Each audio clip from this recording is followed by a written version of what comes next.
This conference will now be recorded. Okay, welcome to the ANCAN MS support group. Let's go ahead and get started. My name is Kim. I have relapsing remitting, diagnosed in 2012, currently on Ocrevus, and relapsing remitting, if I didn't say that. Oh, Des Moines, Iowa, last week. Frank, go ahead and introduce yourself. Mike Austin from Plainville, Kansas. I have secondary progressive MS. I was diagnosed in 1997, and I'm not on anything. Okay, and then Mike, do you want to go ahead and introduce yourself? Sure. I'm Mike from Southern Arizona, not next door to Rick. I've had MS since 1997.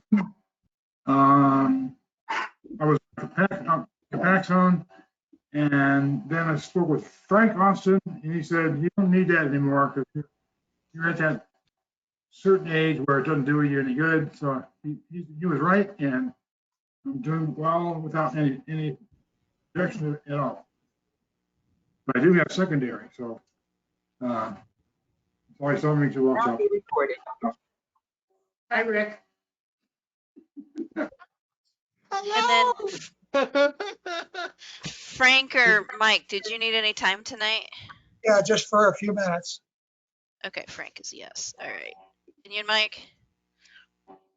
What was your question, Kim? Did you need any time tonight to speak about anything? No, not really. Want to listen in? Sorry, I missed a couple of meetings there. I heard they were good, and I look forward to the Hannah's art class. Okay. Yeah, that's on Thursday. If anyone signed up for Hannah's art class, it's on Thursday. Okay, Olivia, do you want to go ahead and introduce yourself?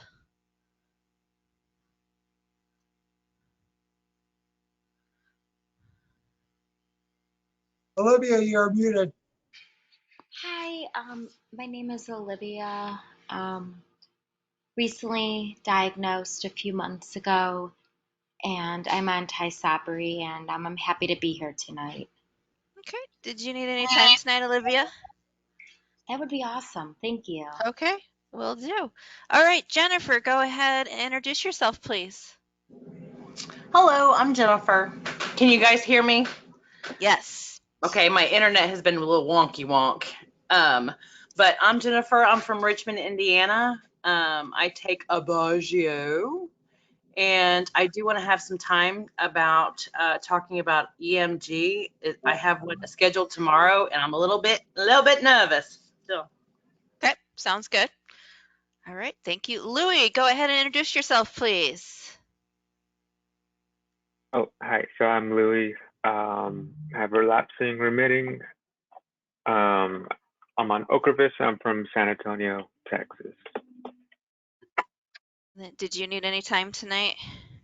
Oh, I'm good. Thank you. Okay. Okay. Tiffany. I have a quick question. Sorry to interrupt you. Louie, did you sign up for your friend Hannah's art class on Thursday? Yes, she sent me the things, so I will be there. Okay. Okay, let's see. Tiffany, go ahead and introduce yourself. Hello, I'm Tiffany. I was diagnosed in 2004 through relapsing remitting, but upgraded to secondary progressive in 2015. And I'm on Rebif, and that's the only thing I've ever been on. Okay. I don't need any time. Okay. Welcome, Tiffany. Okay, next I have Andrea. Go ahead and introduce yourself, please. Hi, I'm Andrea. I have relapsing remitting, diagnosed in 2012. I am on Befirtam.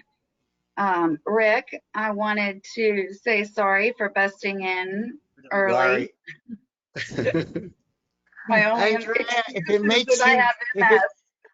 if it makes you feel any better, one of my prostate guys got his times confused and he just bust into this meeting too.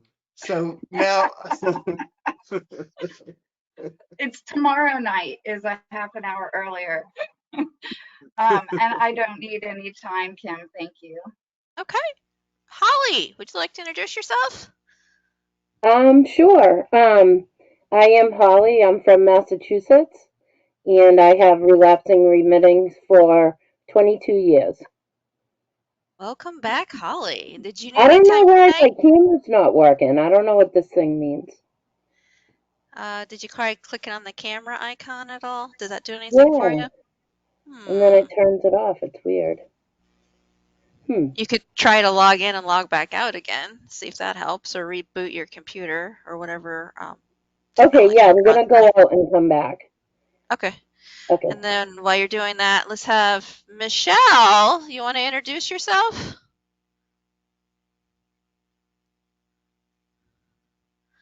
Oh, I'm Michelle. I'm sorry, you missed out. A lot of times either like where you're from, when you were diagnosed, if you're on any medication, like any I can't think of DMTs or anything. Okay. I'm Michelle, and I was diagnosed in 2015, and my DMT is Copaxone, and I'm in Seattle. Welcome. Thank you. Welcome. I think Michelle and Tiffany are brand new this session. Is that correct? Sometimes I'm terrible with faces. And we have Holly. We have her face. Hi, everybody. Hi, Holly. Okay, since Michelle is new tonight, is there anything that you wanted to ask all of us that have MS? Any burning questions or anything you needed to vent or get off your chest because of the frustrations of dealing with MS? Well, I think one of my current frustrations is just having my support partner not quite, that's putting it mildly, not quite understanding where I'm at on a daily basis. Underestimating the effects of MS, both from a cognitive perspective, but also from a physical perspective, just, when I get overwhelmed. Thinking I can do more than I can, let's put it that way.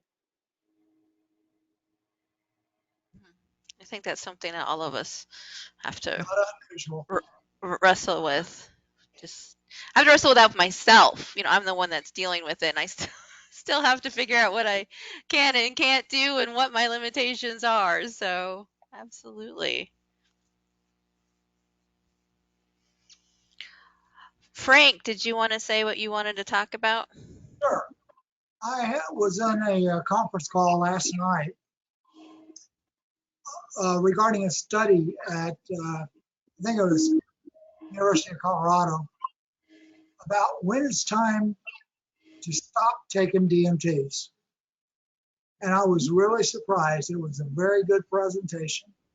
And they couldn't come up with an exact, yes, it's okay, but it was one of those gray area things you may or may not be able to get off.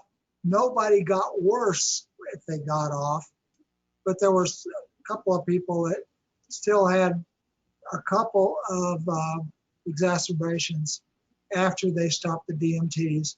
And we're talking about people that were 55 years of age or older. So it was a very, very interesting presentation. They were looking at not only exacerbations, but also MRI activity. That's correct. Well, you must have been on it also then. Or I heard about it. I was on, yeah. It was very interesting. Very interesting presentation for all us old timers. Well, that is a good question. Like, when is it effective? When is it, not, 'cause the studies, like, is it going to do anything? Is it not going to do anything? I know sometimes when people are just on Medicare, it's really, really expensive. It goes through the roof and price, and there's just all these questions about it.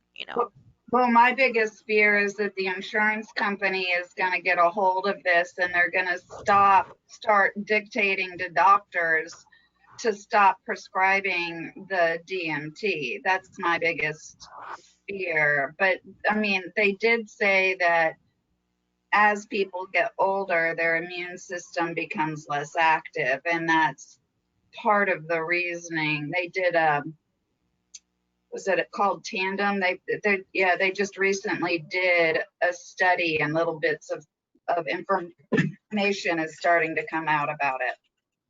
Yeah, it's too early to really make any definite statements. It was a very small study. It was only 500 people, I believe, was the total number of people. And there was no difference really between the people that were still on the drugs, still on DMTs, and people that went off the DMTs. There was not a measurable difference in their activity, in their clinical activity. So it was pretty good, but it needs to be a bigger trial. I was watching it because I'm ready to get off my DMT, but my doctor really strongly suggests I don't. So I'm just waiting for the day, finding a reason.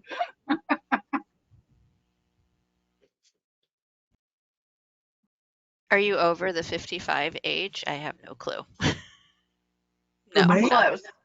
no. I was gonna say Andrea, because you were talking about that was the age cutoff they were talking about. Frank. I'm 53, so I'm getting close. Well, we have had a couple people jump on since we started. So, Christy, go ahead and introduce yourself. Hi, I am Christy. I am from Brighton, Colorado, which is a suburb of Denver. I was diagnosed with MS back in 2003. I am currently on Ocrevus, and just recently, within the last year, I've become wheelchair bound. So a lot of things have changed for me. So it's been an interesting journey for this last year. Did you need time tonight to talk, Christy? Yeah. Okay, we'll put you down, girl. Okay. All right. The next is John. Go ahead and introduce yourself. You are muted. I am not that good reading lips, John, and you know that. I was just going to keep doing it to see how long I could go. Hi, I'm John. I'm from Central Michigan. It's hard to... So I live in a town called Big Rapids, which is a suburb of Grand Rapids, which is a suburb of Kalamazoo, which is a suburb of Chicago.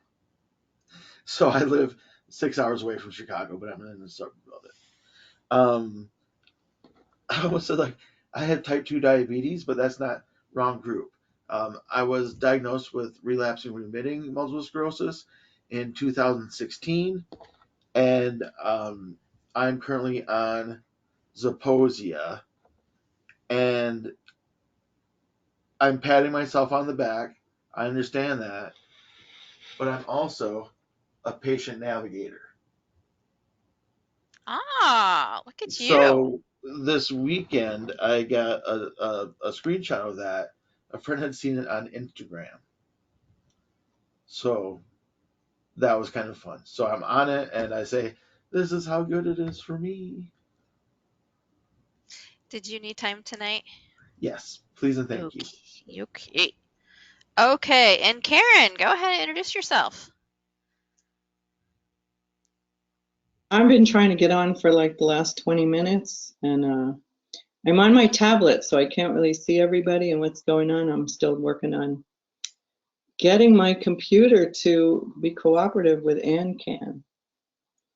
And I'm in Oakland, California. I have non-relapsing progressive MS. Last time I was on, I know I asked for time and I knew I'd forget what it was about, but I never got the time. So I have no idea what I wanted time about then, and I'm not going to make that kind of commitment now. Okay, that's fine, Karen. Thanks for coming. Olivia, what would you like to talk about tonight?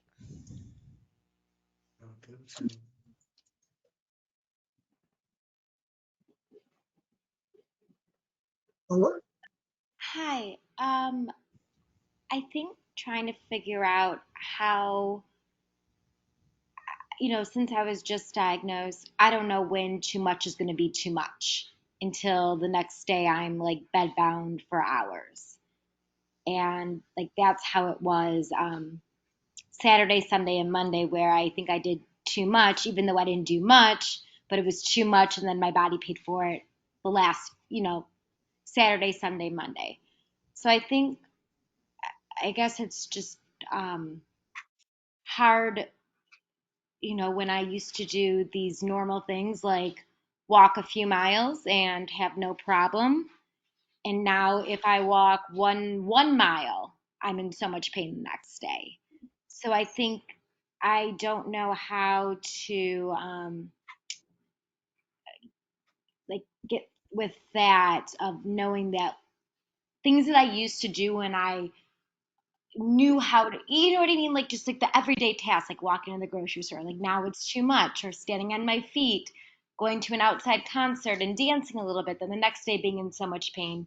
So I think it's more of, especially with the weather changes and knowing that my body is not okay in the heat. Um, I guess it's just like all of this, just trying to figure out this new norm when I used to be able to do this.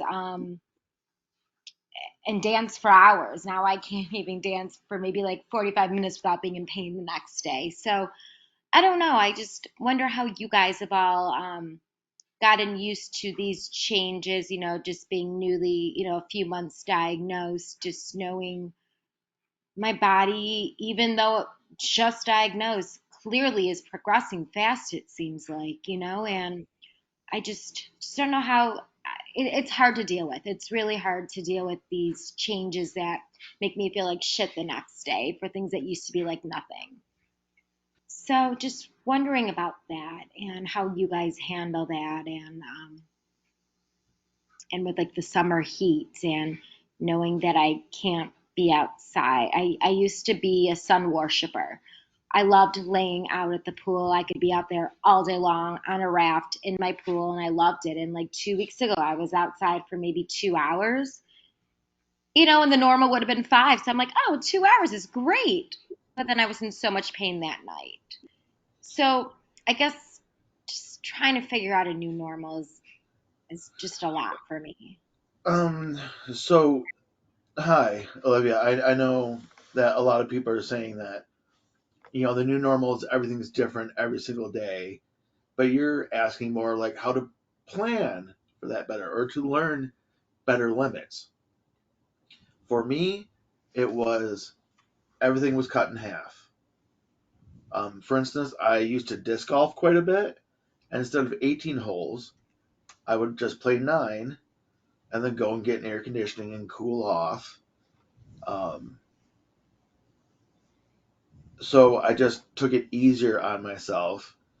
And you also have to learn, and this is tough, learn not to get mad at yourself for doing too much the day before, because sometimes it's worth it. But that's a decision that you have to really make for yourself. Does that make sense? Yeah, absolutely. I mean, my Friday night plans were so much fun until I felt like garbage the next day. Same with Saturday, so it's like at the time, I'm like, oh, I can handle this. This is great. I'm having so much fun. I'm being social for the first time in 6 months, Yeah. and it was too much. Yeah, I went to a wedding the weekend before last. Even though I was in my chair the whole time, just being excited to see my best friends that I haven't seen in 3 years, I was overstimulated to say the least. But you just do your best to figure out your limit, but also, um, could someone post in the chat the spoon theory, like a link to spoon theory? Oh, Okay, Jennifer's on it. thanks, Jennifer. Olivia, it's kind of a thing where every task you do takes a spoon. but you only have a limited amount of spoons for the whole day.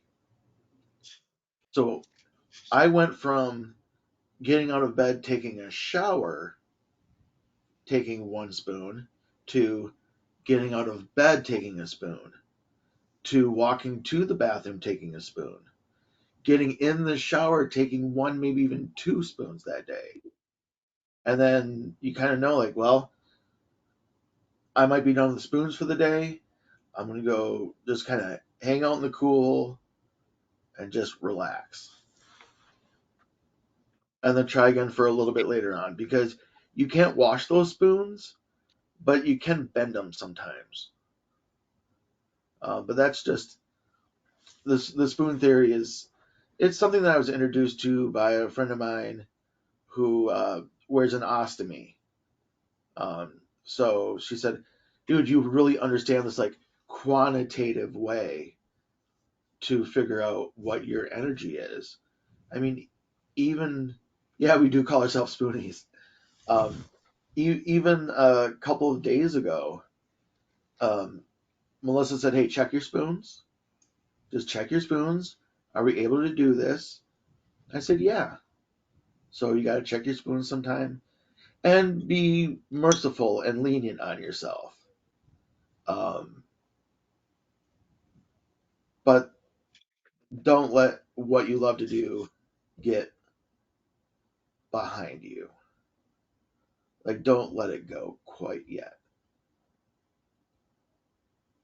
That's my advice. Oh, thanks for the link, Tiffany. Actually, I think Tiffany has a bunch of stuff to say on this subject. I keep seeing her and she wants to speak up. So Tiffany, go ahead. I think you do.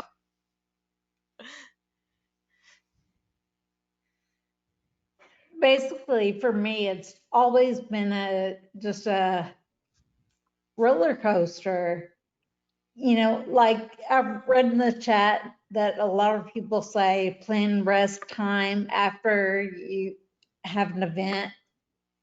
And then I've also found that, you know, some days I'm just naturally, I do better than other days. And I think for me, it's take advantage of the times that I feel good and get the most out of every day. So if I have to rest all day, I need to realize that that's a good thing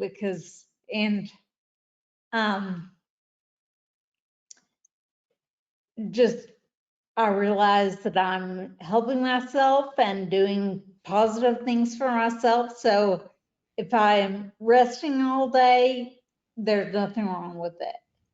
And I don't feel bad about being overwhelmed or overworked and I appreciate the times when I can get out and stand up for a few hours or whatever. You know, take time off for yourself before it's taken away from you by overdoing it. Because we really do lose a whole day, don't we? Like, there's no, oh, I'll be better this afternoon. It's like, no, I'll be sleeping again. Thank you. I think for me, I really had to learn to listen to my body. And that sounds so simple, but that took a long, long time for me. Like I'm like finally figuring it out and I will have been diagnosed 10 years in October. So took me a while, but I've learned I go with my philosophy is I go with the flow. And if something is taking too much, because some things I do will just suck the energy so fast from me and other things they don't. So when something sucks the energy out of me, I just don't do it. And there's like days like, oh, I gotta get a lot of stuff done. My body's like going, no, you're not. I'm like, okay, I guess I'm gonna go recline in the backyard and chill today because that's what I need to do. And that actually prevents me from overdoing it. I'm also very vocal now with my family. When my mom got her knee replacement in April, my sister came from Texas to take care of her because the last time my mom had a knee replacement, the little that I did, it threw me into a flare and I actually went blind in my left eye temporarily. So And then for the heat issue, I highly recommend getting a cooling vest. That's really helped me out. I also have a fan I carry around. I use a fan outside. I'm one of those people. I drag my fan outside. I plug it in while I'm outside. We even have little battery powered fans that'll blow a mist on you. Those are awesome. I don't wear socks and shoes in the summer. I wear sandals. If I'm just going to be sitting outside on a hot day, I keep like those freezer packs, the cool packs you leave in the freezer, and I'll just wrap one in a towel or several. I'll take several of them. I'll put one behind my back, one behind my neck, one between my knees, just to help keep my body cooler. Remember when it was nice to go outside on a hot sunny day? I do. I'm a ginger. That never happened. Ha! Understood. I didn't move to the beach until I had MS. That was I did that in the wrong order.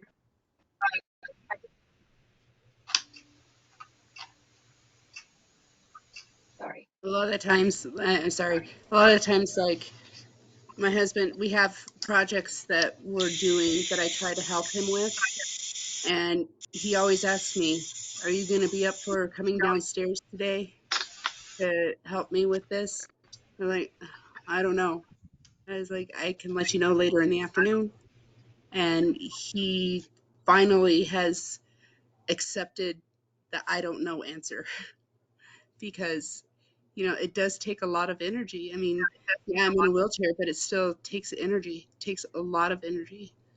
And when I do go out, I try to make the best of it, but I do pay for it. You know, I'm not doing much, but I do pay for it. That's all I can say. It's really hard to balance. And like I said, I've had MS for almost 20 years, and I'm still trying to figure out my balance, but I haven't had issues like I have recently gotten. So it's very humbling, and it will take time for you to figure out. That's all I can say about that. It's just, you got to take it one day at a time. And some days you have to say, I don't know if I can do that, or I can't do that.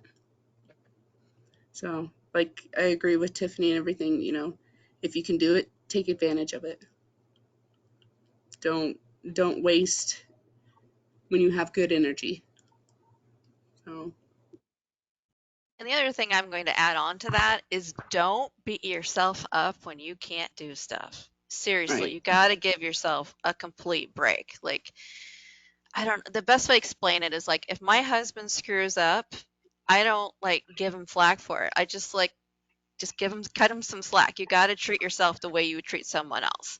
You got to just chill and not be upset, because that was something that took a long time for me, was my frustration and dealing with my frustration. And now I just listen to my body like, oh, I guess I'm not supposed to do that today, so we're just chill and I'm just gonna roll with it. And that's worked really, really well for me.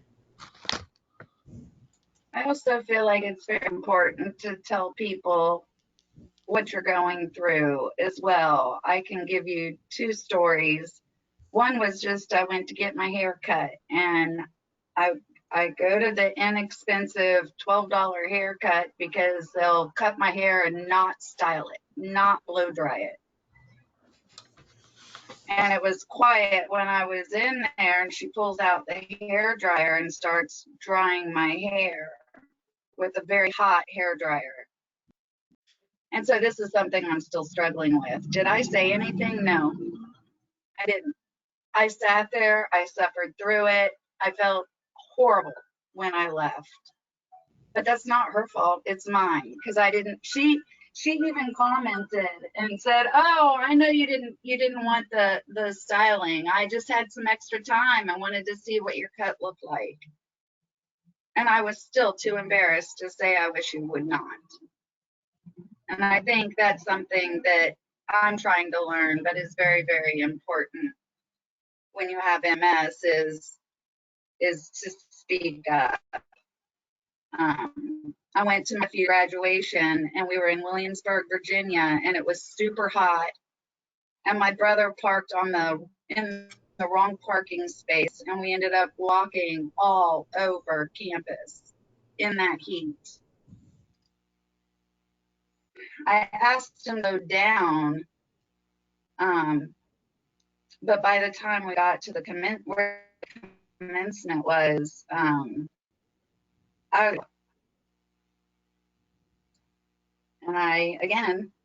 I should have said more than slow down. I should have made him stop. But like you said, I didn't realize it until like I was already ready to throw up. So I feel like it sneaks up on me. I don't feel like it's something that is easy to manage. And I see some heads nodding, and I've been going through this for 10 years, but so Olivia, this has been one of my biggest hurdles. And I told you I didn't need any time, Kim. I'm sorry. Oh, you're good. You're good. Don't be afraid to assume the worst. And when I say that, I mean, it's like going to the graduation. Don't be afraid to assume you're going to have a problem and tell somebody you need to park or be let out while they go park, and make it easy on yourself. And that to me is one of the most important things. Make it easy on you. I know that's hard to do. And I'll piggyback on Frank, where people want to help you, but they don't know how to help you. So you have to be very specific on what you need. Like, hey, can you carry this? Or, hey, I can't walk that far. And they will accommodate you. And you will, as you were saying in the chat, your friends will fluctuate because some people will have a hard time with it. And that's okay, because you'll find some new amazing friends that will understand and get you through, and you'll really connect with. So there is lots of shifts and changes in your life that are difficult, but I think you do get through it, and I think you're stronger and you become a better person in the long run. But it's not easy. No one will say it's easy. It's tough, but it will get better. I am going to swing here a little bit. We got a new person in the group, Stacy. Do you want to go ahead and introduce yourself, where you're from, when you were diagnosed, if you're on any DMTs? I lived in Colorado. Now I live in Florida. Okay. So the atmosphere out here is a lot different than Colorado, because Colorado we had 4 seasons and here we don't. And so I always looked forward to the fall and the winter. And that's kind of been an issue for me out here, is the heat, humidity, heat. So I don't know where everybody else is from, because I'm sorry I joined late, but all over. We're all over. Oh. I'm the only Coloradan here. Where? So, Colorado? Brighton. Yeah. Oh, yeah. See, Morrison. Lived in Morrison. Oh, okay. Yeah, Morrison's beautiful. Thank you. I mean, thank you previously. Yeah. I loved it there, but we moved here because of our kids. So, and they're the only family we have.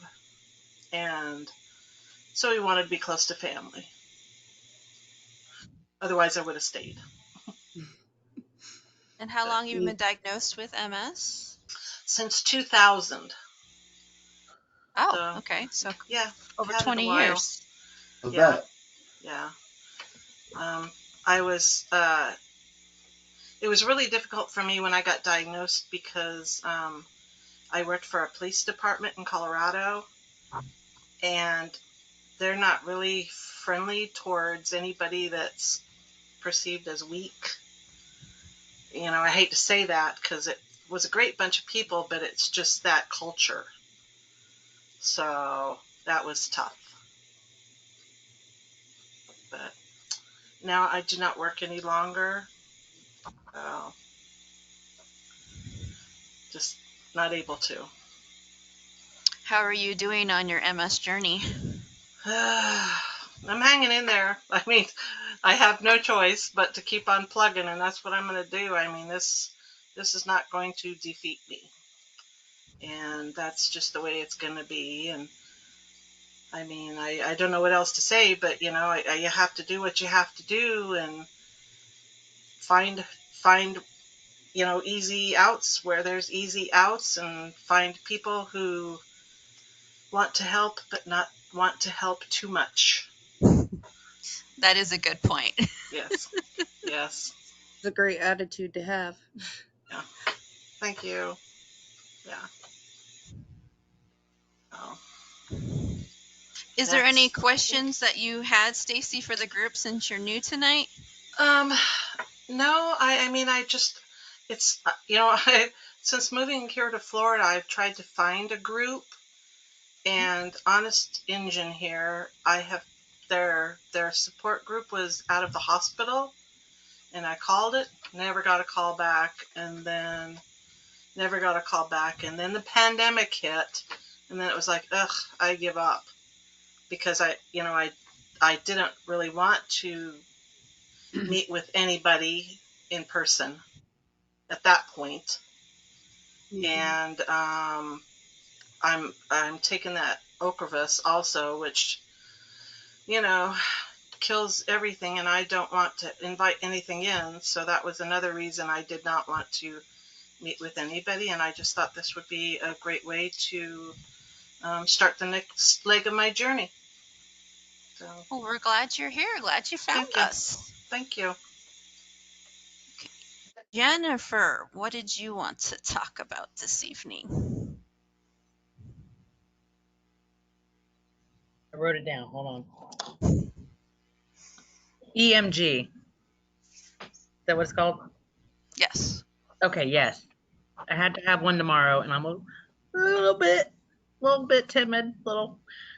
My arms hurting and stuff, and I don't need anything sticking in my electrocuting, and because I sneeze and I get that crazy electric shock down my body, and he's gonna finally look into it. So I have had one. My experience was in my feet, and the needle hurt as much, not as much as a shot. It was just that it was in uncomfortable locations because it was like the bottom of my foot or like tip of my toe, things like that. So it was just location. If I were you, I would take like a Tylenol or two or whatever you would take just before it. And then, so there's the one with pins, and the other one was kind of like with a little cattle prod almost. Okay, great. You know? And I'm adventurous, so I told my tech, turn it all the way up. I want to feel how bad it can be. And how bad it was, it just felt like touching like an electric fence. Like it made my foot move a bit. Ugh. But then you can have them turn it way down, and they just need to do it, and it's quick. It's like a quick. Your appointment might be done in 10 minutes. Yeah, I had one done with my neurologist, and it was a very extensive one. So mine lasted about an hour, just because I have so much trouble with my right side, and so he was like checking every little area up and down from my hip all the way down to my foot, and stuff like that. So mine took a little bit longer, but to me it didn't faze me. It wasn't that horrible. Like it wasn't at all. It was to me it was painless. So don't stress out about the pain. I don't even know why, because I could stand pain like nobody's business. Hell, I got tattoos and stuff, but I'm just like, electricity and needles. I don't know, and I don't know about you barely even feel the electricity, to be honest. I'm just gonna be like, I'm gonna put the electric chair. No, it's very mild, and it's just like John was saying, they can adjust the levels. So if it's too much for you, just speak up and say something, and they'll adjust the level.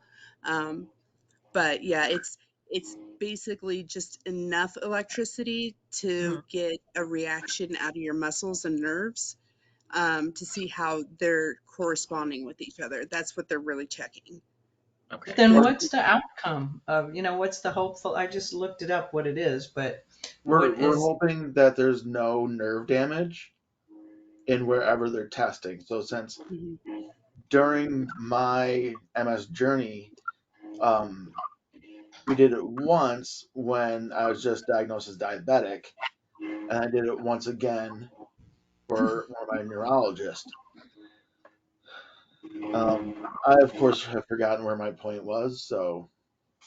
but what, so let's say you find out, like I have paralysis, I often get cramps in my leg, my right leg, my whole right side is partially paralyzed. So what if I knew there was nerve damage or not? What would then the next step be? I don't know. I honestly don't, because we found out that I didn't. I think he's going to try to figure out if it's like neuropathy or if it's like MS related. That's pretty much what I got.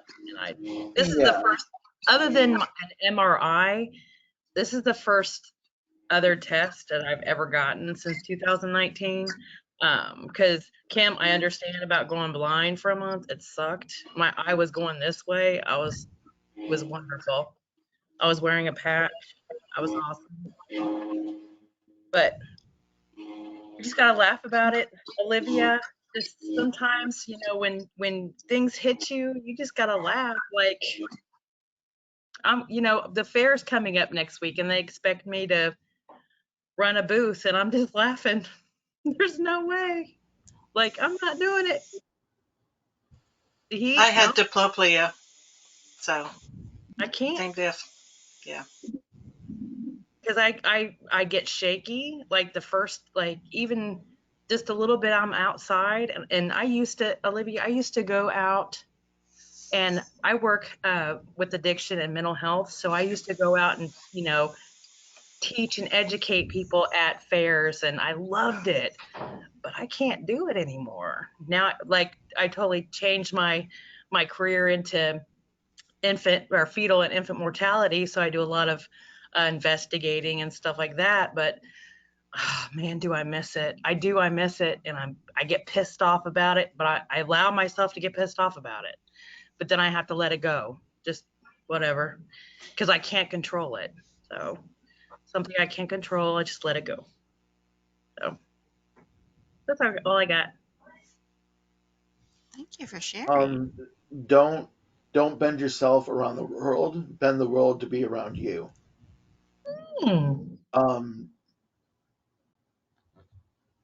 For some reason, no, I know the reason, but it's too long of a story. My wife and I call it R2D2ing, like the character in Star Wars, where you just kind of force your way into situations where you get done what you want to do. But when it comes to MS, it just means make sure you speak up for yourself to everyone. And then don't be too scared to try something new. Remember that all tests usually end,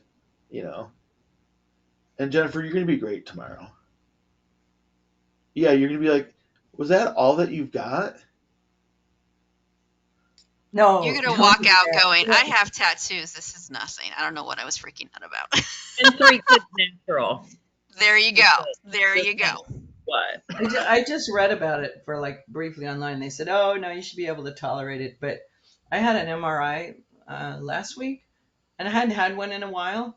And I used to be afraid of that, and I'm very noise sensitive. And I thought, well, there's no point. You cannot put your head in that washing machine and be noise sensitive. It's just not going to work.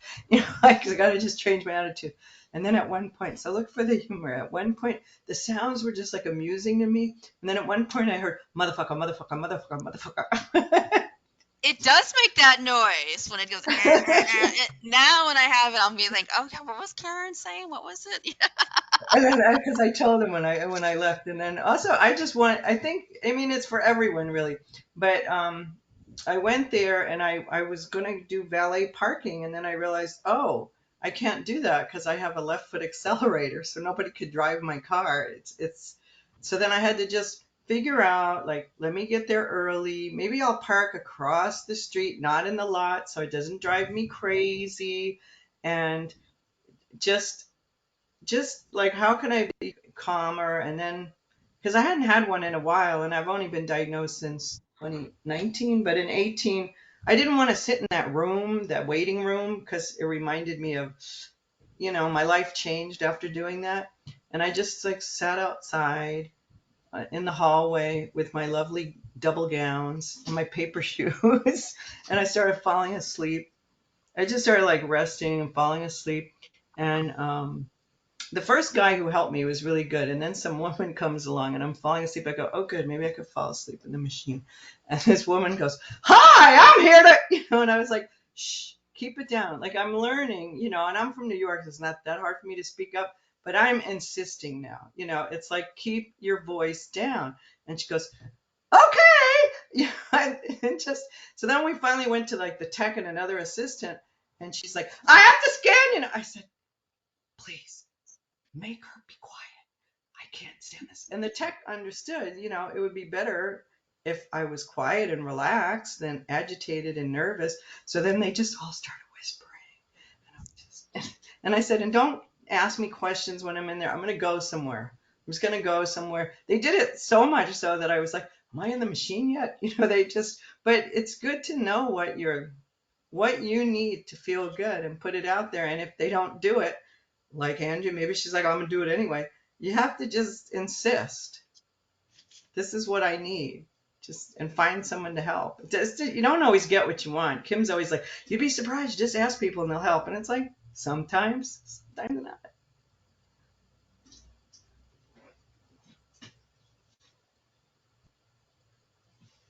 Always ask for help, but just don't get your hopes up. Oh, I'm irresistible, people, guys. No, I ask for help. Yeah.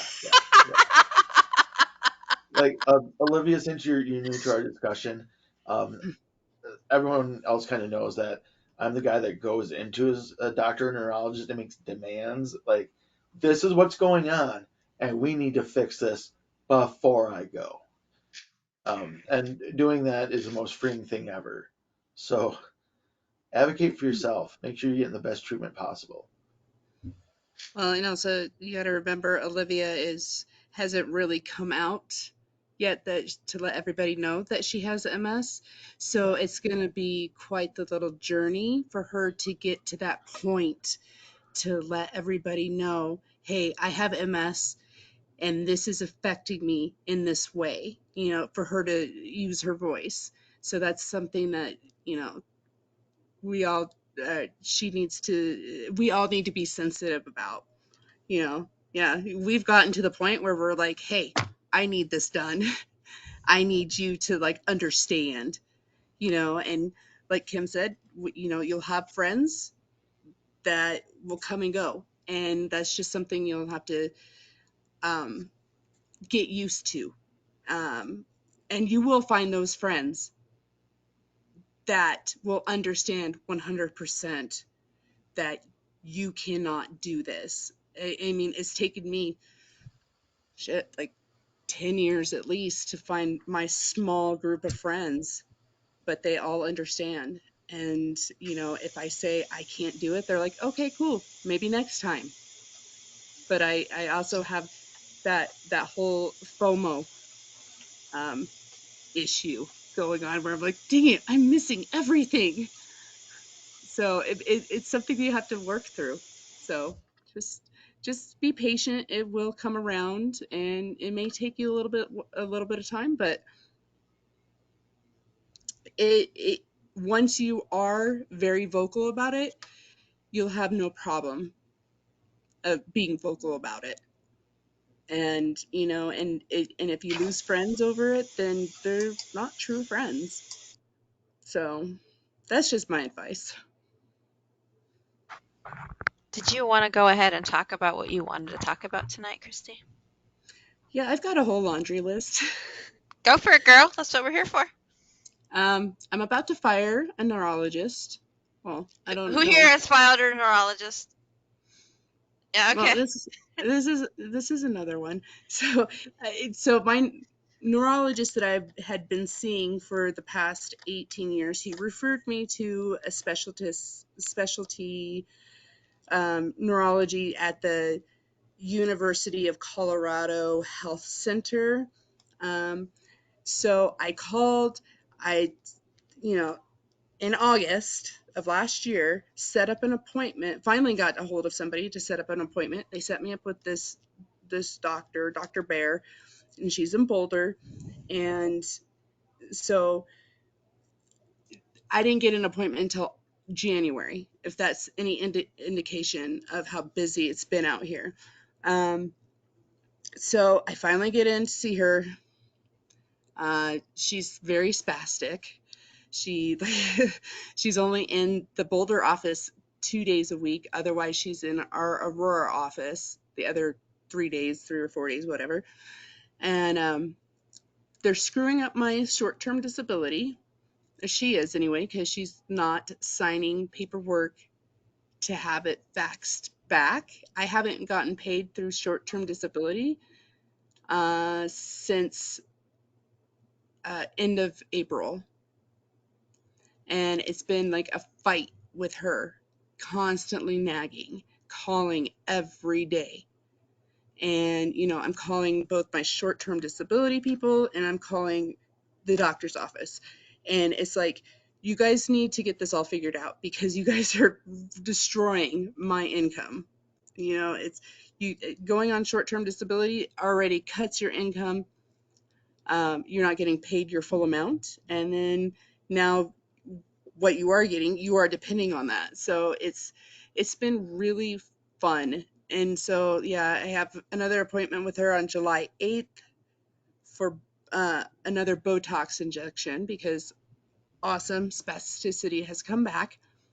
But I'm not even sure if I'm going to go to that appointment because I got another neurologist. She's with the Colorado MS Center. And they got me in pretty quick, which I was surprised. And they do everything there. So they could do my Ocrevus infusions, they can do my Botox injections, they can do everything there. So it's like a one-stop shop. So I'm really hoping I like her, and she is more of a specialist in MS than my neurologist that I was with for 18 years.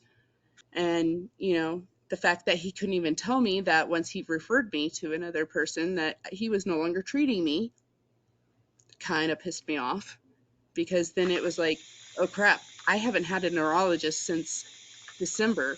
And then come to find out that neurologist that I went to go see with the University of Colorado, she is a neurology rehabilitation doctor.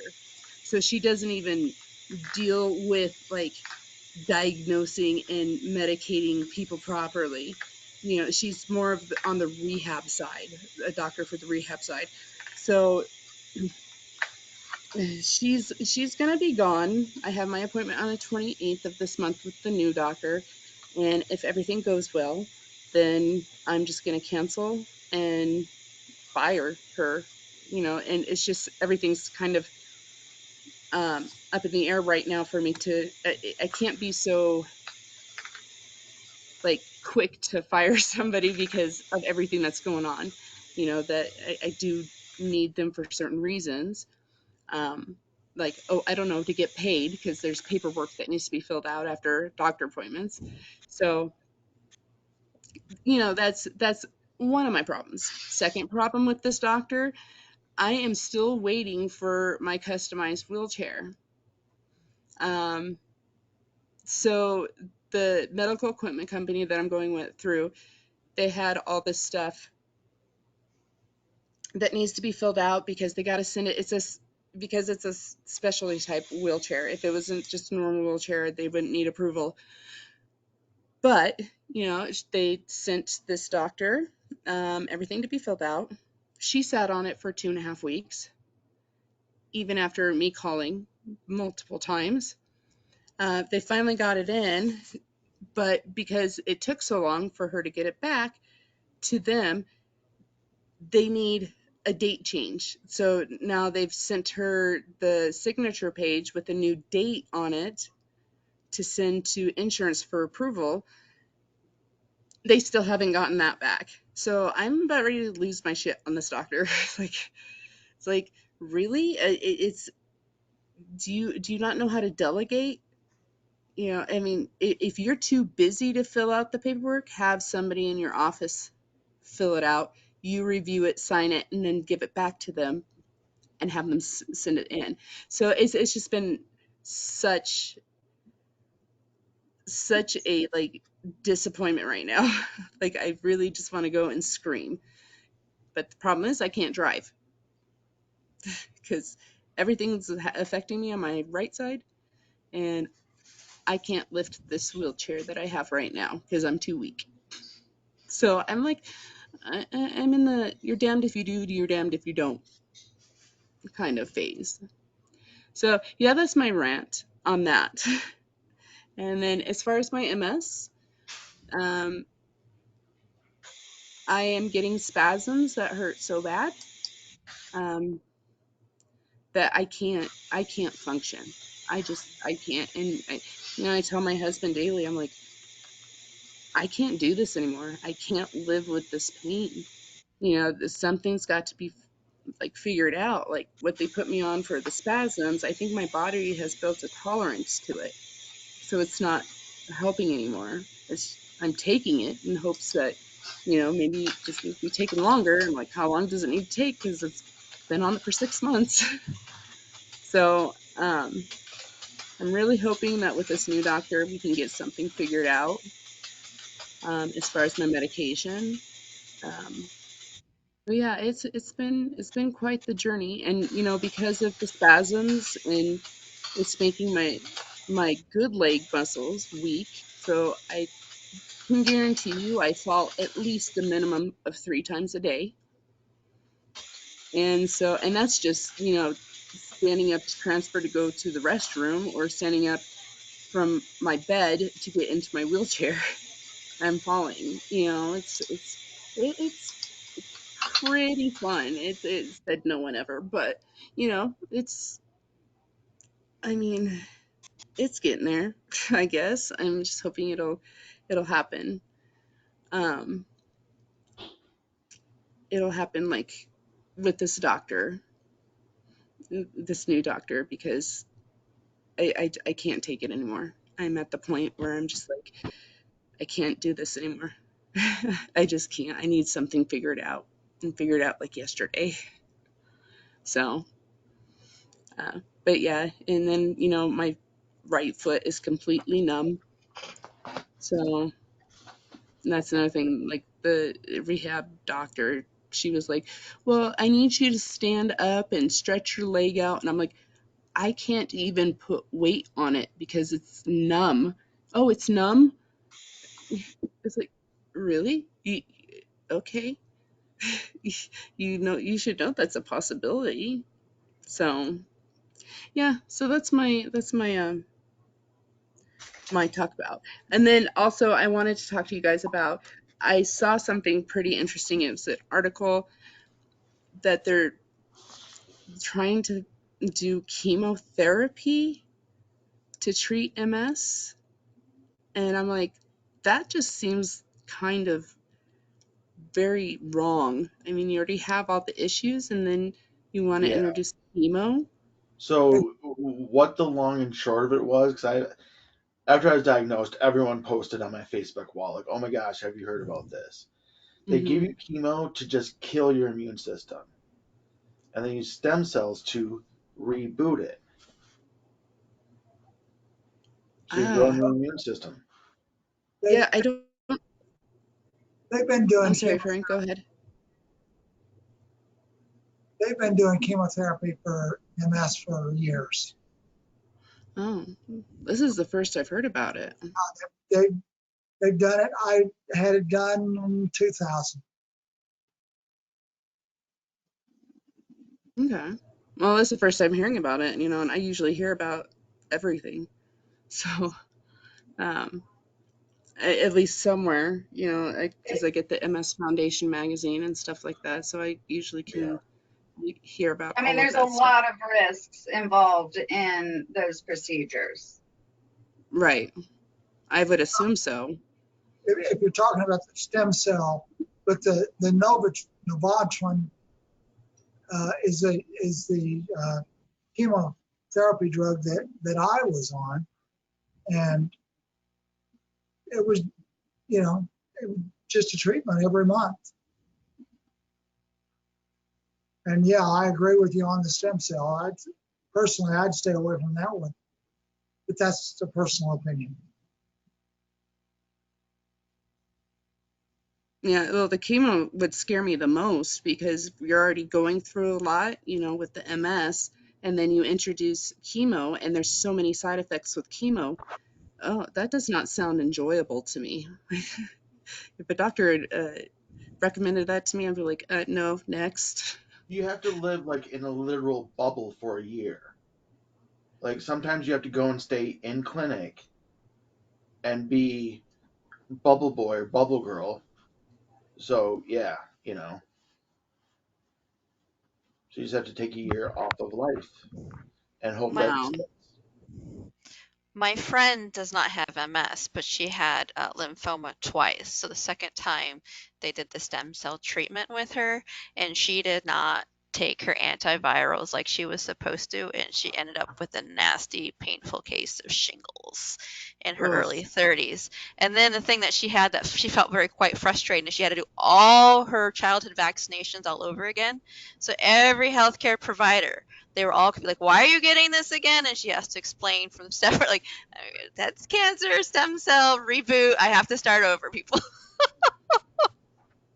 Yeah, it just didn't sound very appeasing to me. I was like, who has MS would want to be introduced to chemotherapy if they're having problems like from if a flare or something like that? I can see maybe before you have flares or something like that, but anything that's residual after a flare, like, who would want to put themselves through that? Like, especially like me right now with all my spasms and all that stuff. If my doctor said, "Yeah, we want to do chemo," and I'm like, no. yeah. I'm already dealing with a lot. I don't want to add to something. So yeah, I did. I just didn't know if anybody knew about it or I'd heard about it. I'd read about it, I should say. And Steve read about it and he's like, you should do it. I'm like, no. I asked my neurologist about it years ago because I was interested in it because I was just so over it. And he says that he does have patients, he does recommend certain patients to get it, but he didn't think I was severe enough. And he also, I do not remember the number he threw out, but there is a percentage of mortality on that one. So I don't remember what it was though. So I'm not going to throw out a number. But I was like, so? Yeah, I feel you. I'm kind of at that point as well, but I don't want to introduce more crap with, chemo. I mean, I've already got a lot going on. I don't want to introduce more. Be like, okay, come welcome yourself, and you know, no, I'll pass on that. Was the Right. Botox helpful for you at all? Um, for maybe 4 to 5 weeks, which you're supposed Okay. to. What they're explaining to me is that, you can get 10 to 12 weeks. Yeah, it didn't last that long for you though. No, and it's just like it was so weird. It's just out of nowhere. I was fine, and then later on in the day, it was like my leg like popped back up, and I can't straighten it out again. So, and it's very painful. So it's bad. I mean, I don't know. I know that she said that she was just doing a minimal dose of Botox because it was my first time, just to see how my body would take to it. And I'm like, well, my body took to it, but not as well as it should have, should have taken. I don't know. I can't really say it should have taken better, my body should have taken to it better, because, I don't know, because I don't know a lot of people that are on Botox for anything MS related, except for Jennifer, or Jen, sorry, not you, Jennifer, Jen. But other than that, I didn't know of anybody else that, was had Botox injections. So I don't know. I guess it's stuff I'll have to talk with the new neurologist about and figure out what the game plan is going further, because I can't do this anymore. So, and yeah, I know some of you are aware that I got a grant to have my bathroom modified. Well, they're like completely redoing the entire bathroom, but it's going to take about 2 months because they have to order cabinets, and materials are on back order. So this will be fun.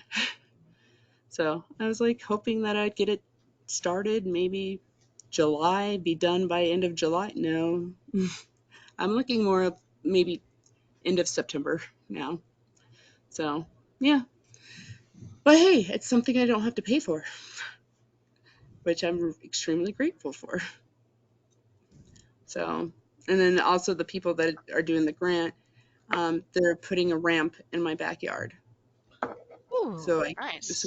yeah, because we recently put a concrete pad in our backyard for a fire pit, and there's no easy way for me to get to said concrete pad, so they're gonna put in a ramp. So that was How fun. who'd you get the grant from? Home Builders Foundation. They're a local company that does home modifications for people with disabilities. But they get funding for somewhere, because I'm still stuck with my trying to get stuff done. They actually do just local donations, people who donate, and then Yeah, they do that. Oh, okay. all of their like labor is volunteers. I just looked out with my bathroom that the company that's donating their time and materials is a home builder. So they have access to all the trades to come in and do what needs to be done with my bathroom. And then they just have like normal people who volunteer with them on a regular basis to build ramps. So it's going to be a different set of people to come do the ramps. But they've also, I'll check with my project manager or the office manager even, and see if there's anything in the California area, nor your area, that they know about that are Well, like yeah, them. that would be nice. I don't think there is like here. There is in Berkeley, which is the next city Mhm. over. Berkeley, they'll do home modifications, but not where I live. And I'm so disappointed because it was recommended to me to get a lift over a ramp, because ramps just take up too much space, and a lift, you can look online and they say they cost between $4,000 and $6,000 depending on which one you get. So I reached out, MS Society, like they're kind of useless about referrals. It's like, why don't you just contact the Contractors Association of California? Like, sure, they don't. And then they put in some names that aren't. Oh, look at that dog, Kim. They put in some My names of companies, and everybody just wanted to sell me a ramp, even though I said, but I don't want a ramp, and it'll cost $17,000 for a ramp. And you go to Craigslist and find a ramp for several hundred, but I don't want a ramp. So then I got a few bids about a lift, and this one company. And I'm digging around. Yeah, I'm a good detective, and I'm digging around. This one company sends me for a Bruno lift that online says, well, it costs between 4,000 and 6,000. oh, $20,176 $20,176.53. So I had her come out to my house. I said, really? Like, why is that so expensive? And that doesn't include any prep. So then she said, well, that's just all the bells and whistles. And I said, well, I'm interested in a max lift. Can you do that? Yeah, I can do that. So she comes out, talks to me, gives me some ideas. I'm glad I picked her brain so I could pay someone else to do some of what she told me. And then she said, so then I get 3 weeks later, I get a proposal for the very lift that I said I don't want. And that was now only $13,472.86. And I said, well, what about the max lift? Oh, that'll be $13,376.48. Has anybody tracked what numbers I said? So I have a policy, like, I don't even deal with that. Because it's just meant, I feel like, oh, what, I got a target on my back? I'm not even gonna, when anybody tries to, do an estimate like that, oh, really, you thought it down to the actual penny. It's just to like mess with your head. Well, Karen, let me, like I said, let me speak with the company I'm working with, because I know that they're Colorado based. But let me check with them and see if they know anything in your area, the northern, or gosh, I get yelled at by Steve all the time. Yeah, I know, Northern but California. Yeah, because Berkeley has a lot of stuff. I just have to. It's like, this is like a message to everyone, but Olivia too. You too, Chris. When you push and you push and you try to get stuff done, and nobody gets back to you, and then they get back to you, and then they do this, and then they do that. At a certain point, I just go, I'm taking a little break. It's just not. It's just not worth getting myself so bent out of shape. Mm-hmm. I will find the right person, because it always happens, and I start all these projects way before, like, it's too late. You don't want to do it when it's too late. Mm-hmm. And so I just have to tell myself, I've been on top of it. I just, bureaucracies are insane, and everybody's crazy, after COVID, everybody is just, anything you deal with, people are reading a script. Well, this is what I'm supposed to tell you. Okay, but come on. Yeah. And everything costs $1 million now too. I wanted to But show a picture. I was at a person's house and I realized their walkway was brick and it was a ramp, and I was like, took me a second, like, oh my god, I love this. So I know it's gonna be tough to see. Shoot, sorry guys. Now, obviously her yard is very, very flat. It's pretty flat, yeah. Yeah, but the Mhm. fact that she was able to put in a brick, Oh, nice. That's very essentially pretty. a ramp, and have it be pretty, because a lot of the ramps are, I would say, not pretty. Hideous. But I saw that and I'm just like, oh god, can I take pictures of this? I gotta show my family.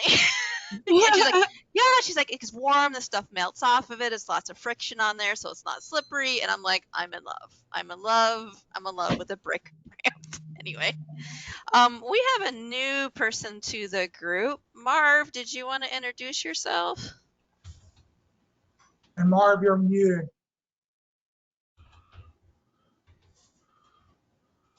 Well, I just started listening in. My son was diagnosed with MS.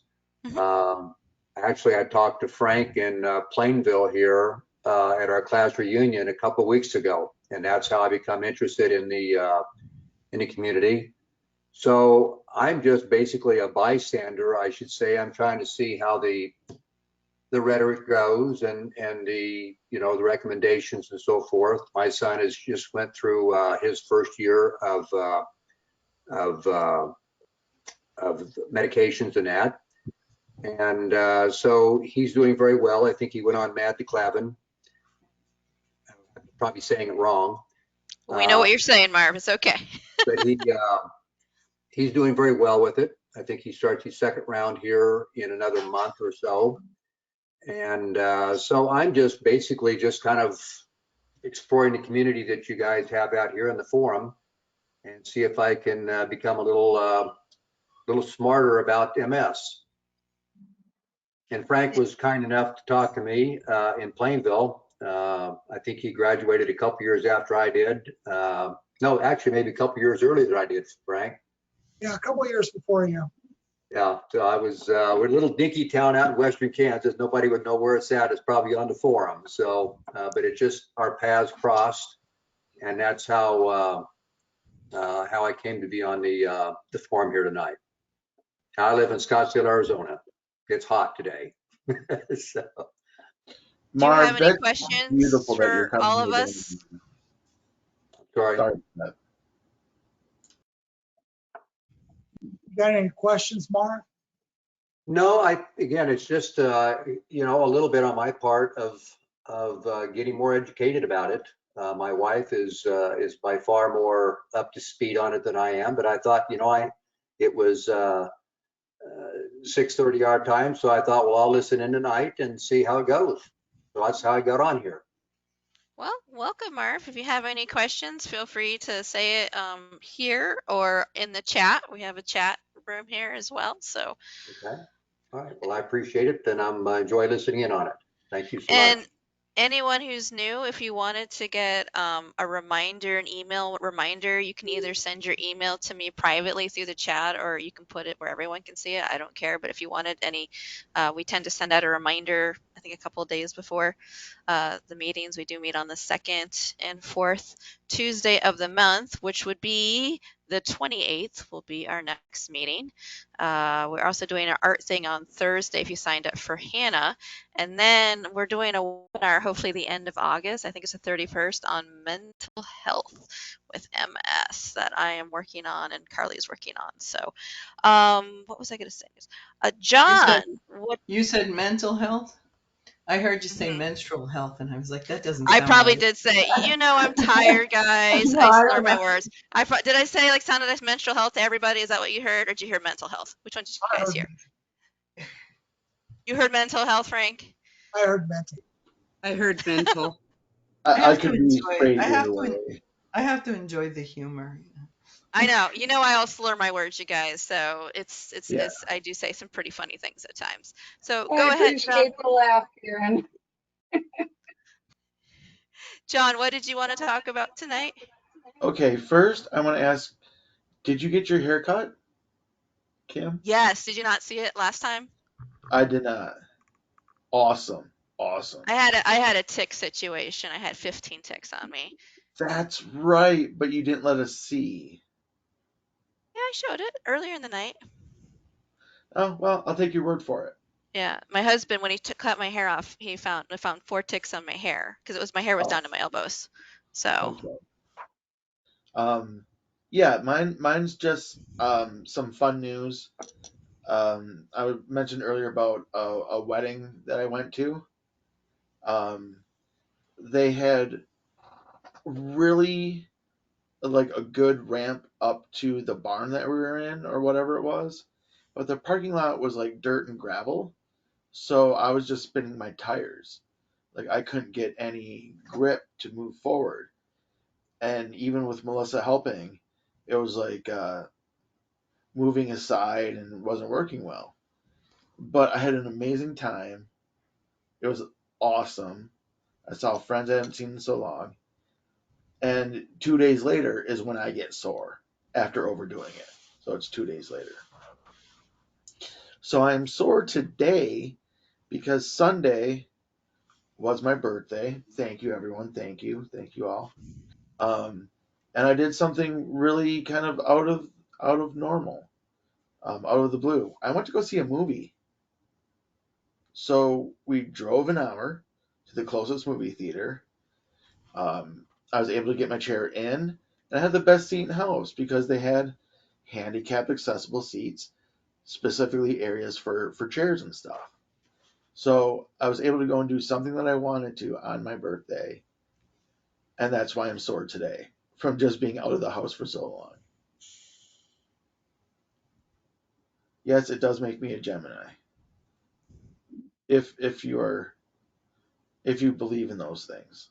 Hey, you can't make the sign of the cross after saying you're believing astrology. Those are two different religions. No fair. you can mix and match all you want. Yeah, You don't have to yeah. be strict. That's all you got to do. So yeah, just some I'm a Gemini too. good things that happen. Of course, the ramp is finished and in. I'm able to get out of the house all by myself and down into the driveway. Now, yeah, all the fives. My father-in-law is currently here for the week, and his project was to redo our garden space. So today, oh wow, 43 for me too. I'm like 13 days older than you. That's awesome.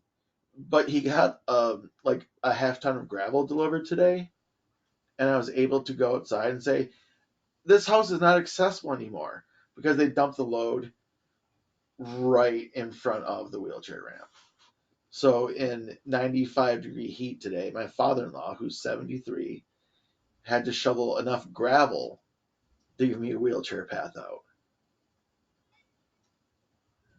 Your So father-in-law rocks. that's a lot of rocks. I guess I didn't mean the pun, but I guess it worked. Yeah. That's a lot of rocks. So yeah, just some cool things. It's not all, oh, I wish Olivia was still here. It's not all downers all the time. That's a thing we have to remember. So I don't know if anybody saw, because there was a lot of chat, but when you're talking about doing nothing, because in Italy they have this expression, la dolce de far niente, just the sweetness of doing nothing. And I just, all those little things, like it started to get hot here, but I don't suffer from heat, but it was super hot. And I bought a little tower fan a couple of months ago at the Salvation Army for $4, so I can carry it and it's light, and I put it by my bed, and I'm just laying. And a friend called. I said, I'm just laying here with my fan on me. And not too many people are just like the sweetness of doing nothing. She goes, you sound like you're on vacation. I'm like, yeah, I'm just laying here reading. I'm not out there accomplishing a whole lot. That was an accomplishment, to just enjoy.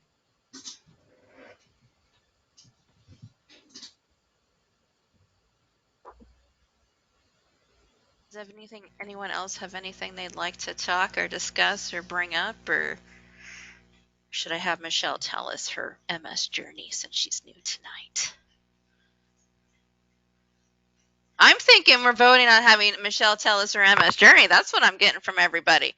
Yeah, I'm getting the heads. Michelle, come on, tell us your story, girl. Okay, is my camera on? Oh, there it is. Now it works. All right. Yes. Hello. I was standing in the background, and here I am. So and you guys can see me and hear me now. So MS journey. Well, I was a classic type A person. Up until the age of 45, I was a TV producer for the networks. I ran around all over the world producing news and did a lot of crazy stuff. Usually was at a lot of covered a lot of fires, covered a lot of missing people, covered a lot of breaking news, and then I also worked for a lot of tech companies, traveling around the world for them. So basically, I didn't sleep for many years, for about 20 years, and went into corporate communications too, and was a professor also. And then all that type A came to a screeching halt when I used to run too and hike every mountain I could find, and then I was running a lot as usual, and my legs started hurting a lot, and my foot started hurting a lot, and went to the foot doctor. He told me to go to a neurologist. I thought he was crazy. I didn't even know what a neurologist did. And long and short of it, they found MS. And that was at 45. And I was still able to walk for 2 years after that, as long as it was flat. And then in 2017, I stood up. I got out of bed and felt like I stood on glass. And I couldn't walk at all. I guess it was just a really bad relapse, and I couldn't even make it to the bathroom. And so basically, I was in an insane amount of pain for about a year and a half, 2 years. And at that time I was living in LA, and I just said, get me the hell out of here. And I had to get out of the heat. I had to get out of, just that my migraines were really bad. Everything just kind of came to a screeching, like just rock bottom. And I moved to Seattle, and my in-laws were here, and I just knew it was colder here, and it was the climate I wanted. I had lived in Portland for 14 years, and just loved it up here, and came back. And they say up here in the Northwest that there's so much MS that it's in the water. So there is a lot of MS doctors up here. There's a lot of MS clinics up here. And yeah, a lot of people have MS up here. I mean, a lot of people have MS up here. So it's pretty amazing. So yeah, they finally figured out some good pain cocktail for me, and good migraine cocktail for me, and I now can walk for about 20 minutes.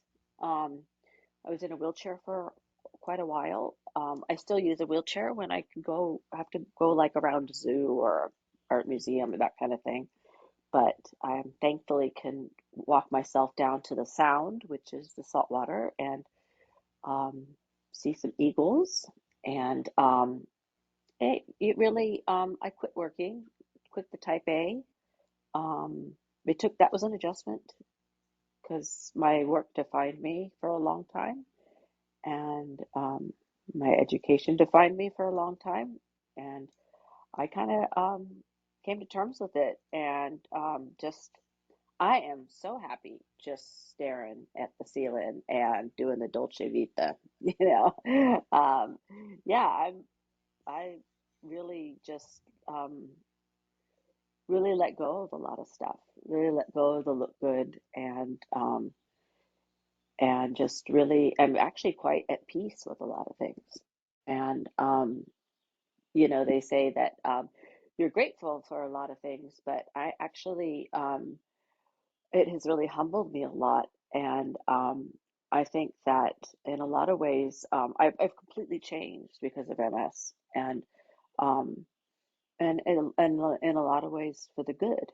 And so, yeah, I've met a lot of really wonderful people that also have MS up here in Seattle, and I'm actually part of a group that's helping create some care pods up here in Seattle, which are other people living with not only just MS, but other chronic illnesses, and in different parts of the different neighborhoods in Seattle, where we're helping to help each other out. Like if someone needs something in the store or ride to the doctors, we do that. So there's like 7 people in my neighborhood that's what we do. We help each other out.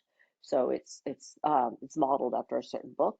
And so Tiffany, who you saw on here, is in my care pod in West Seattle. And so that's been really wonderful to be a part of that. So I've been working on giving back a lot. And so, yeah, I've been now just starting to look at working again. And I've just started to write again. And I'm part of an MS writing group up here now, too, through another hospital. And we're starting to publish some work in the MS magazine that they put out, the whatever it's called. My brain's, I'm having a brain fart now too. It's late in the day here.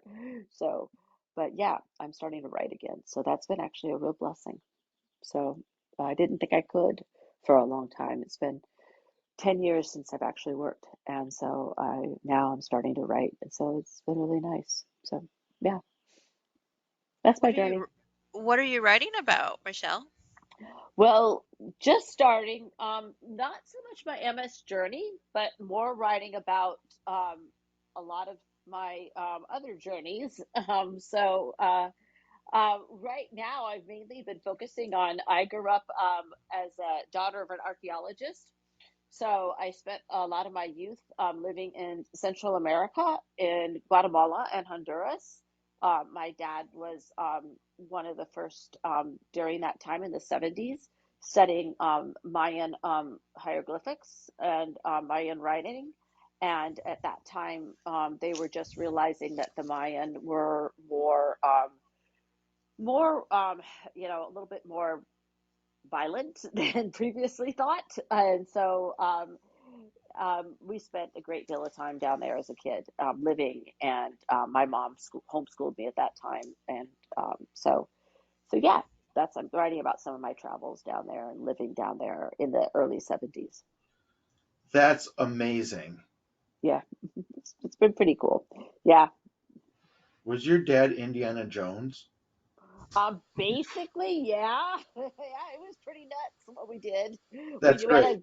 We had a VW bus and we drove from LA, and my dad said, "We're not stopping to go to the bathroom." So yeah, he gave me Dixie cups in the back of the VW, and I was like 8, and he said, "Use this." Can I live your life over again? Well, there That were sounds some rough amazing patches to in me right there. It sounds like, Michelle, you need to finish writing this because you have multiple readers here that want to read your experiences.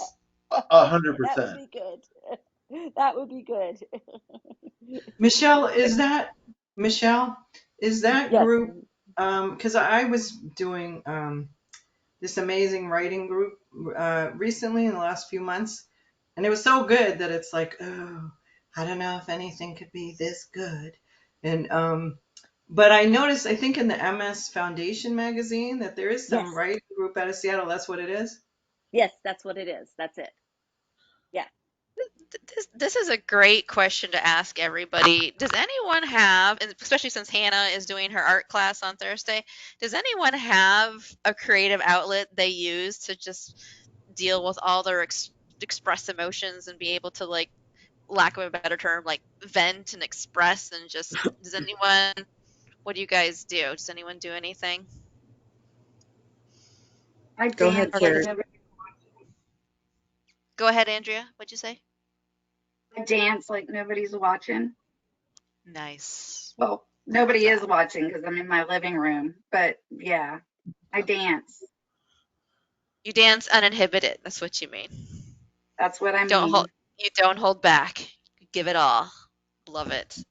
Love I can it. only handle it for, a short period of time before I sit down and Doesn't matter. exhaustion. Doesn't But matter. yes, that's what I do. That's my energy outlet. I color. Yeah, coloring is so great. Yes, it is.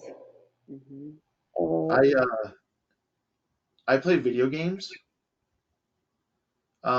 because even though the other player on Fortnite might not be a 13-year-old kid, you kind of hope they are. And when you hit like a brilliant headshot, you just feel such satisfaction in knowing that he spent Christmas money on updating his character, and you just shot down all of his fears.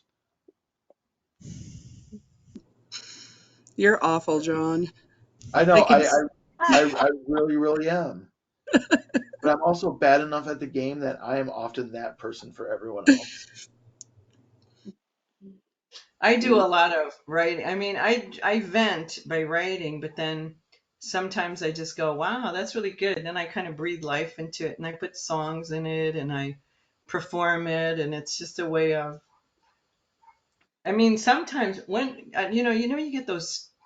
If I don't know, I'm on Medicare, so I get these statements of like 25 pages, 32 pages every month, twice a month, saying this is not a bill. And so in 2019, I was on financial medical assistance, so I didn't even care to open it all. And then one night, I just said, well, I'm just going to open it. It took like 3 or 4 hours. And I went, this is freaking amazing. They have like each page. And then it was like, it got even more complex. And they said, now we're going to put an envelope in an envelope so you can do. I mean, it was just so insane. And I worked in healthcare. And so I just wrote about it, not thinking. It was just, I wouldn't remember it.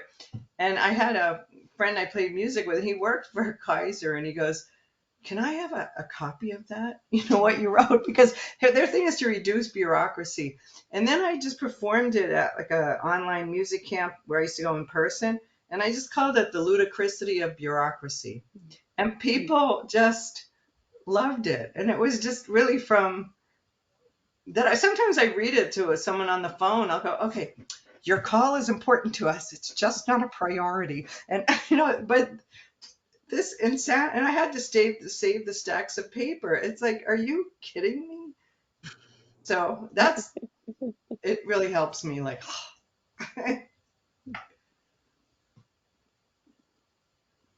Yeah, I throw Bernard, myself in my work. I throw myself in my work. how do you like your new job, Jennifer? Much. Like, I always wanted to be investigator, but it's a sad investigation. With infant and fetal mortality, it's definitely different from 15 years of mental health and addiction, but I had to make that change, but it's very,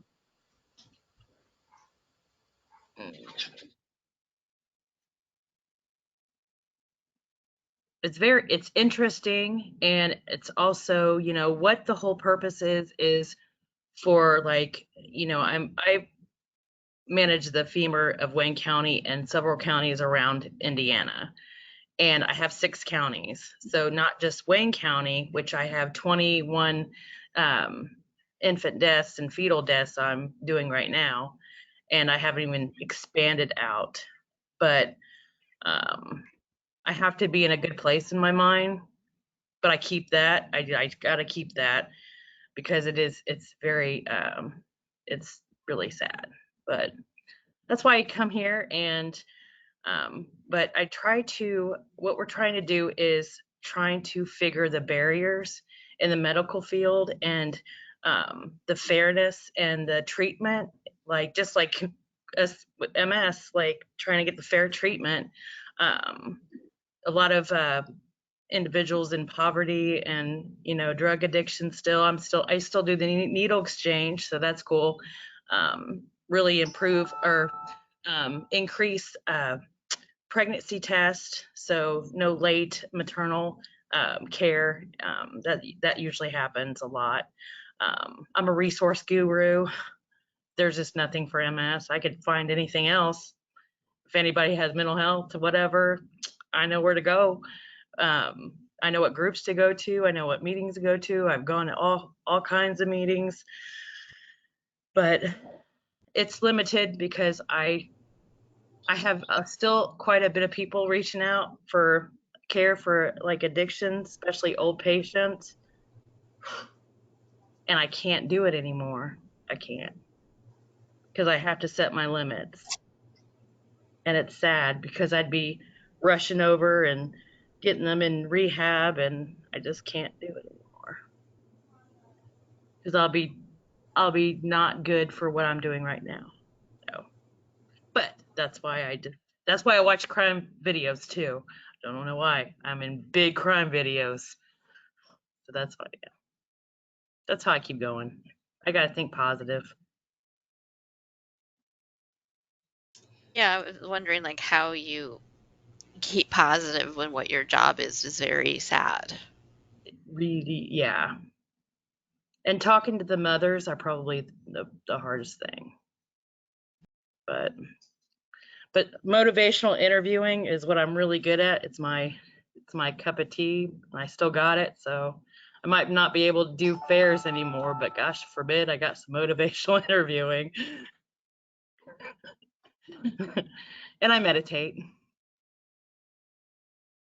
It's always I good. love seeing everybody's pets tonight. Huh? I know. My dog's a lazy beagle. He's just laying and sleeping. He's also my co. Both my cats have joined because I have a cabinet door open. I have this like headboard that has like tall cabinets, and I have it open, and they both want to jump up in it, but I have too much stuff in there, and knowing them, they'd jump in and it would all fall down on my computer. So you see them looking up, and they're trying to like plan how they're gonna get up there. Yep. Yeah, your guy's cute too, Christy. Okay, So is now there, he, oh, does sorry, anyone go else, ahead. has anyone else had anything to add? I know Holly's been a little on the quiet side tonight. Is there anything you wanted to say, Holly, before we end tonight? No, I'm good. I just been listening. Right. Thank Well, you. you're welcome. Does anyone else want to say anything before I close for the evening? We'll see each other in 2 weeks on the 28th. See anyone going to Hannah's thing on Thursday, the art class? Karen's gonna be there. Christy's gonna be there. I'll be Nice. there. Holly's gonna be there. Oh, that's sweet. Did you guys get all your supplies in the mail? I haven't Mine's gotten mine yet. Oh, mine's supposed to come tomorrow. email Holly. Excuse Hannah me. did Email say it Hannah. might be late. Okay. Hannah. Yeah. Well, no, Hannah wrote, I mean, didn't you get an email? She said it might be a little late. It might arrive on Well, mine's in my tablet, but, and I have I art was, phobia, just to say, I do not make art, but I can do it when she guides me. She's I'm really with you, Karen. she's an she amazing instructor.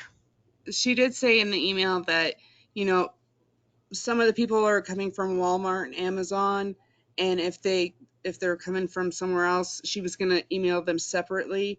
Well, she emailed me separately and gave me the tracking number that she had to go, I guess, go buy it in her local area, and then she gave me the tracking number. It's supposed to arrive tomorrow.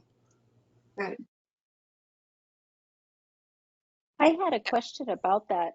It said that that class was, or that it was full, and that there was a wait list for a second one. Is that right? I don't know if it's full or not. If the email was full, you could probably, I don't know, you could probably, I would email Hannah. You probably can join. You just have to bring your own supplies. So what she gave, I can show you what she gave me. Yeah, Give me a I sec.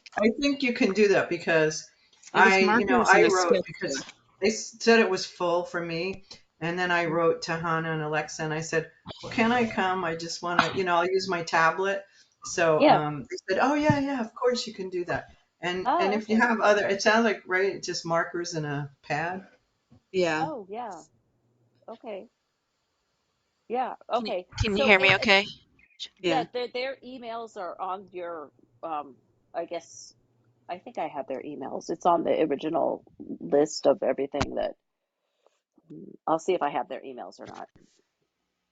I think you should persist, Michelle, because I do Okay. that all the time. For things that are free, there's always no Yeah. shows. There's always no show. Oh, it's free. They should charge you if you don't Yeah. show up. But Yeah. No, I don't think I have their emails. So, yeah. So can you hear Oh, me wait, I okay? do. Yes, yeah, I can hear you, and I do Okay, I have was their having problems emails. with my stuff. So she sent Oh, like these markers, okay. and then she sent some mixed media paper, Okay. and that's all she sent. So it's a Oh, marker okay. artwork thing that she's doing. Okay, great. So I don't think she'd have a problem you joining in with us. She just won't be able to provide you the supplies. So I don't know. Ask her, email her. The worst she's gonna say is no. Exactly. Okay, And great. and they No, I are will. recorded, so you can always watch it later too.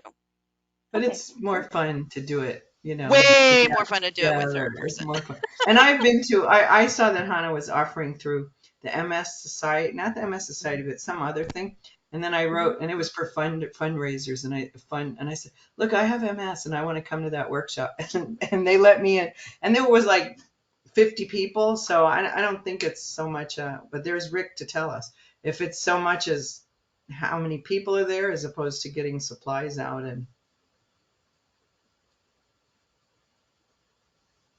Okay, well, What, I'll what, write them. what was the issue, Karen? That it's full. She's talking about the art class, Rick. Yeah, well, the reason is because we gauged the class for 40 people. This is part of a 4-class series. and we set the classes up at 40 apiece. I mean, that's basically what Hannah can handle. She can't Oh, handle that more is a than lot. 40. Oh, that is a lot. And so she's going to be supervising, you know, she's the only teacher. She's going to be supervising it. Now, there's another issue too, which I raised with Alexa today, and I haven't heard back. It may be something they've overlooked, but we have a limit because I think they're doing it on the GoToMeeting platform. I'm not certain, but I think it's on this platform. We only have 25 camera icons on this platform. And I don't even know if she's considered that. And if she hasn't, then we're going to have to work somehow or other work around that.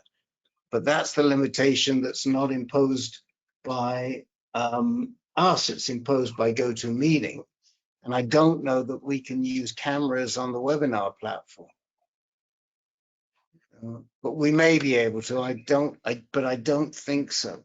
So, you know, there are a lot of things that have to get balanced. And so what we've done is that we limited the class at 40, but we said that anybody that doesn't get in will get priority for the next class. But, you know, if it turns out that we have to run the class with 40 and we don't have enough cameras and we've got to ask certain people by certain, you know, the letter that their first name starts with to shut off their cameras at some point so we get to see everybody, or she gets to see everybody, we're going to have to do that. You know, these are the limitations of the technology, unfortunately. Did you get Karen? I'm sure there'll be no shows. There's always no shows. There will be no shows. Yeah, you're right. At the same time, that everybody who's a no-show did get a package of art supplies, so it's going to be less than normal. And you can't do a Zoom back. You know, I mean, if someone has a Zoom account just for that, or you like keeping it. Well, we use GoToMeeting. That's what we use. Oh, that's true, because then you record it and then you have it. Yeah, that's true. Well, I mean, you could do it on you could do it on Zoom, but we're not going to get a whole new platform just for the art class. This is what we work on. Did you get it? Did you not get a place? Is that the problem? You didn't apply? No, Michelle was asking about it. And Kim and I were like, oh, I'm sure they'll let you in. And so here you are to say, well, maybe, Michelle, maybe not. Here's what you can definitely do. Okay, you can definitely join the class. I don't see, well, I say that, but I don't even know what link they're using. I mean, I haven't been involved in the detail of this, so you'd need to reach out to Alexa or Hannah tomorrow, alexa@ancan.org or hannah@ancan.org, and ask them, can you just come in and audit the class? And then you'll be able to watch what everybody's doing. Okay, that sounds good. But I mean, let me tell you, there was a suggestion at one point in time that we put out a list and we'd let everybody get their own supplies if they didn't get one. We didn't get the supplies, but it's too much for Hannah. You know, you got to remember that Hannah also lives with MS, and you know she's been on Ocrevus a long time, and so we don't want to overburden Hannah. This is an important issue for us. And so we just said, look, just set the class size at something you can handle, something you're comfortable with. But, you know, please reach out to Alexa or Hannah tomorrow and ask, is there room to audit? Frankly, I don't know. I mean, I want to just go in and watch, but I don't even know if I'm going to be able to get in to watch. I was going to figure it out on Thursday morning if I could. But if I cannot, I'll just watch it on the video or watch some of it on the video. Yeah, or there's a wait list too for this next class, so that's fine. Right. And be sure you sign up for get your name on there, because then you'll be priority for the next one. Yep, exactly. Okay. Okay, thank you. Is there anything else you wanted to say, Rick, before we close out for the night? Yeah, you. No, except sorry, there was a lot of heavy stuff going on in the other meeting we run at the same time, and so I couldn't get back here. So yeah. But I hope you had a very good meeting. I see some names that weren't even here when I left. So you had some other people come in too. Oh, yeah. Very good meeting. A lot of people. Fantastic. Fantastic. And hopefully I'll see some of your faces if they allow me in on Thursday. I will stop by, but if not, it'll be a great class, and I expect to see sunflowers everywhere. Okay. Hopefully I Well, can draw it. you're fine. I'm stuck in 3rd grade from the artwork, so I can do it. You guys can do it. You're fine. I use It's fine. There you go. Don't have me on your Pictionary team. You'll be super frustrated. That's all I got to say. Don't pick me on your team. Yeah, I me use too. my non-dominant hand. I mean, I don't even know how to use my left hand. And somehow I do it. And I have a friend who's an artist, and she kind of peeks in on these things. But she said, oh my God, she's such a good teacher, because it was amazing that we could all create this thing that she's like, hey, do this. I can't even write. She was trained she went to school for this type of job. So this is like what she did for a job. So this isn't like something she's just doing on the side because she's a good artist. She's has all the training and probably still certified to teach it and all that stuff. So okay. Yeah, Well, I've been to the cocktails, Canvas and Cocktails, and it's amazing what comes out. I can't draw a stick figure, but I go to the Canvas and Cocktails with, instruction. I can get close to the picture that we're drawing. So, yeah. Okay, I'm done. well, No, unless I mean, anyone has anything else, I think we'll close for the night. Does any closing comments? Just a big thank you to Kim for leading us tonight. Oh, Yeah. you're welcome. I still get a kick out of we do this, and I'm the one with cognitive problems, and I lead it. I think it's hilarious. So, okay, well, I'm going to stop the recording then.